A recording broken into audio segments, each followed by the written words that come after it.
we're recording. If not, then it is what it is. It is what it is. Tapiwa. How we doing? Else? Good.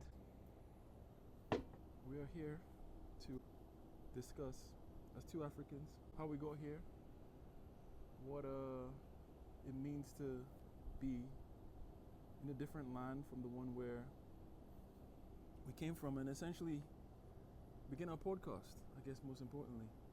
How do you feel about that? I am excited. Yeah? I think initially we just talked about it Yeah.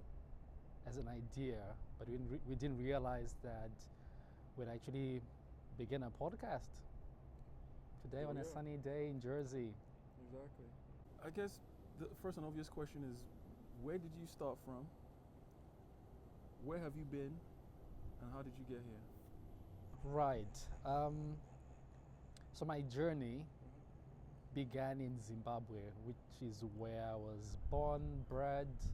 The promised land. The promised land, the capital city, Harare. So I lived there for quite a while until I decided I want to see what the world has to offer. Yeah. So my first big break came when I got an opportunity out of the Dubai office. So I was working for a big four firm back home, home being Zimbabwe. And then I was like, okay, let me consider this and move to the Middle East. What inspired the change? The Middle East. The Middle East. You want to go out there, you want to see the world, but what made you feel that what you had was not enough, like just being in Zimbabwe? I think I realized that, I'll back up a little bit. I had tons of exposure to, what was happening out in the world, how developed markets were in the US and in the West, and I wanted to get a feel of that exposure, and then realizing that there are certain opportunities that I couldn't access back home, which were available outside. So when the opportunity for me to leave, and probably the main reason why I was like, yep, let me go in Dubai, is I was aware that it was a conservative society. Sure.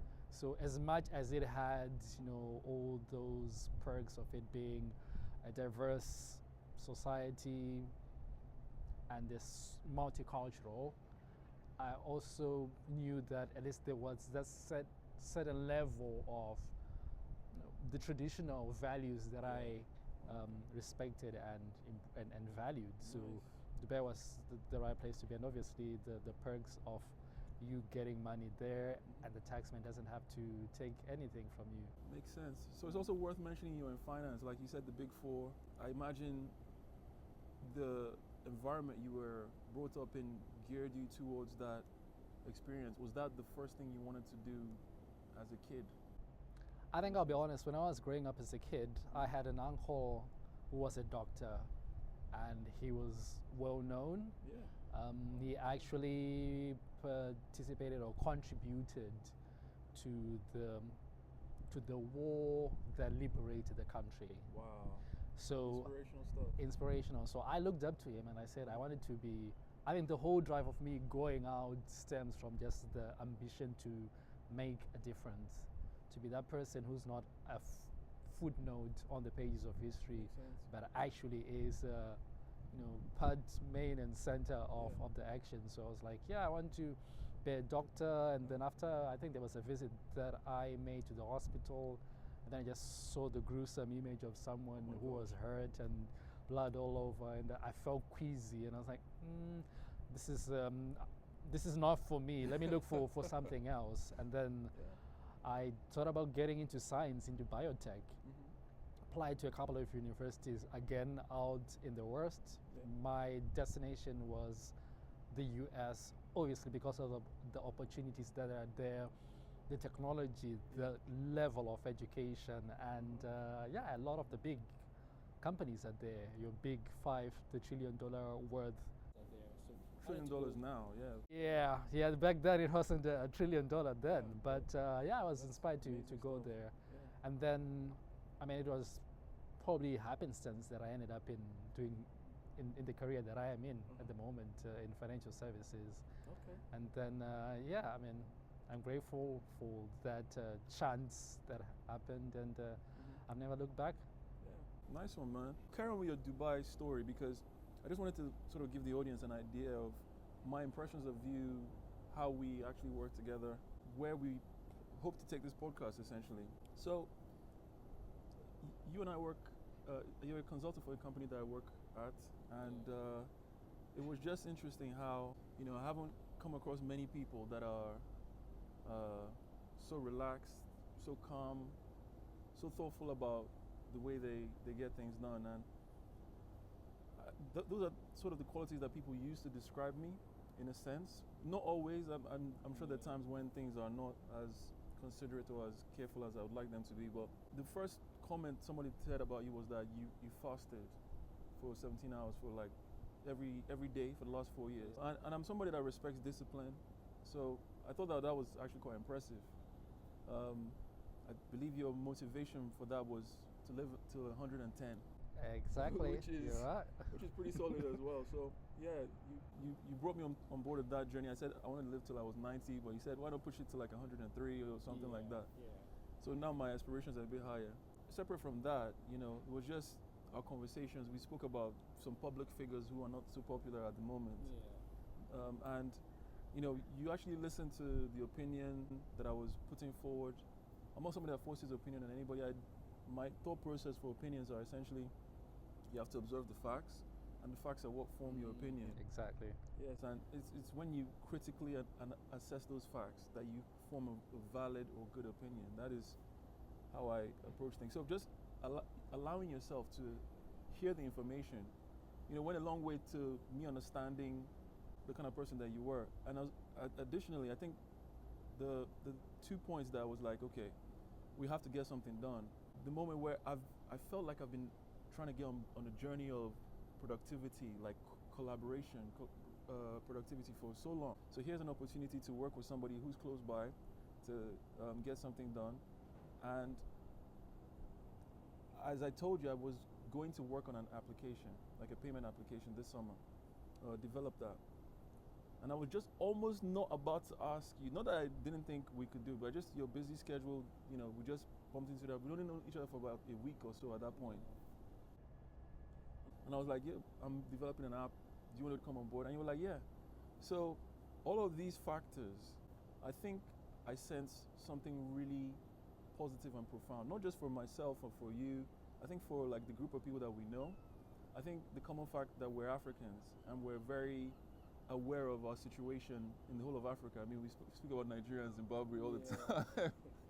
And we'll go into that on this podcast at later dates and later episodes. But I think those that are able to critically assess our conversation will have something to gain from what we discuss. And I think that's very important for all areas of people that are trying to make progress in life, not just for Africa, but globally. I think this trend that we're becoming a part of already exists. We can add to that, and I think it's that I'm looking forward to the most. Yeah. On my side, in terms of how I got here, just to quickly sort of give a brief about myself, I was someone that wasn't really aware of his situation when he was born, when he was growing up in Nigeria, mixed heritage. A lot of people are more mixed than I am, but my mixture, I wasn't aware of that until, let's say, I came to the UK, and that's quite surprising because, most people are aware of these things from a long time. I mean, I knew my mom was mixed, but I didn't know that translated to me for some weird reason. And when I arrived in the UK, I had an identity crisis because that was the first time that essentially I was made aware of things, not necessarily in a bad way, and it's not necessarily a bad thing, and it's not anything negative. It actually was really good for me. I was aware that the world looked at each other, people looked at each other in a certain type of way. And I was quite playful, like I was just going around not necessarily knowing what tomorrow would bring, didn't have like a long-term plan. And all of a sudden, boom, reality just hits, and I have to like start working hard and getting things done and try and salvage the situation essentially. Um, but that's not to say I haven't enjoyed the ride. That's not to say I was angry about my situation. No, no. I was like literally grateful for the fact that I've woken up.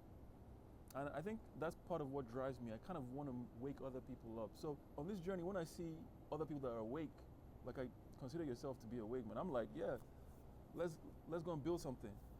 You know, let's get this party started. And so, yeah, that's my current predicament. I'm curious about your Dubai story, so I'll let you get back to that. So before I jump back to that story, I wanted to say this: the same way you're describing me is how I thought about you. Oh man. So like when I came here, probably to give you my side of what was going through my head during that whole time when I was Sure. interacting with you. Like the first thing that came to mind was I've been here for 3 years and I haven't met someone who thinks almost like I do. Wow.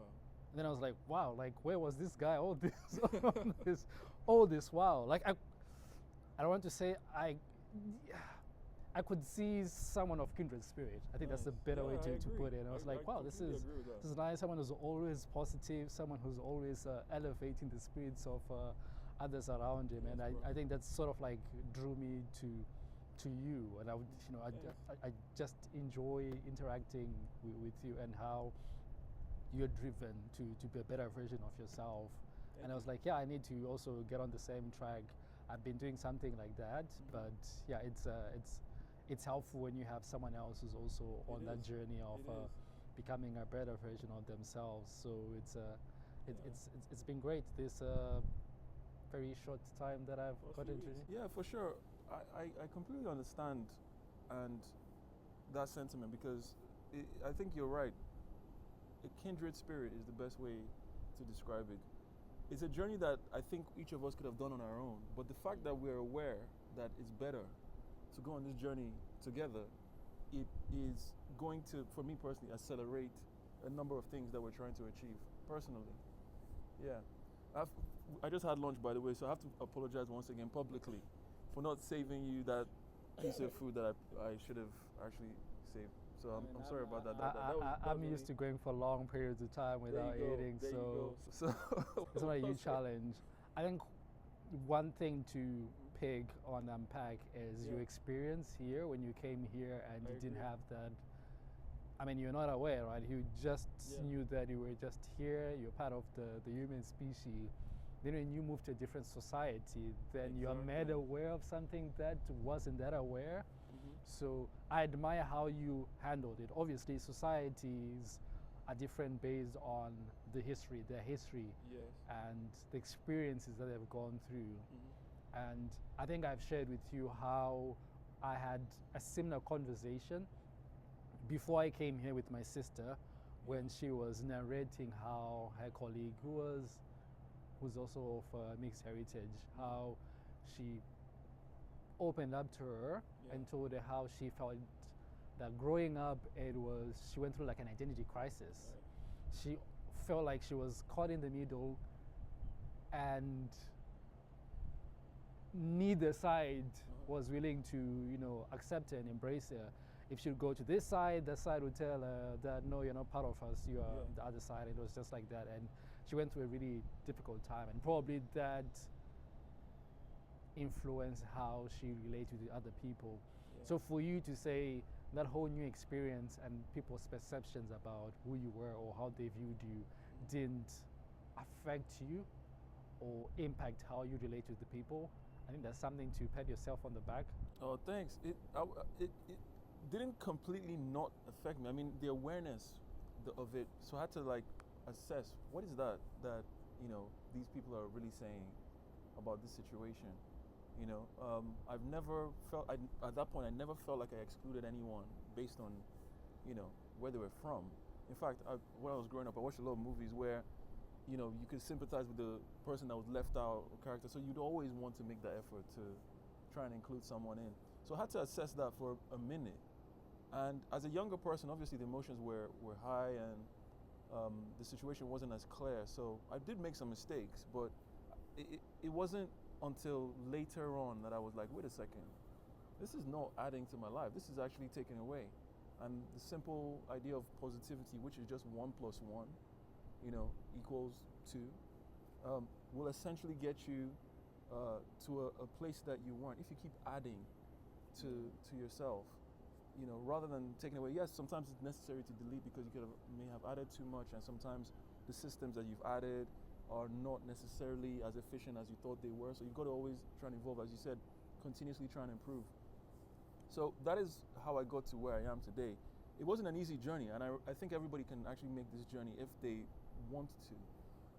But it does take a lot of self-discovery, self-discipline to go on that journey and come out the other end not being angry or hateful or wanting revenge or something negative to happen to anybody else that has caused something negative to happen to you or made you feel in a negative type of way. That's what I discovered the journey to be, and we can all impact somebody's life in that way. I would say we can be positive to people and help them on that journey, as I feel we are helping each other on this journey of life. Yeah.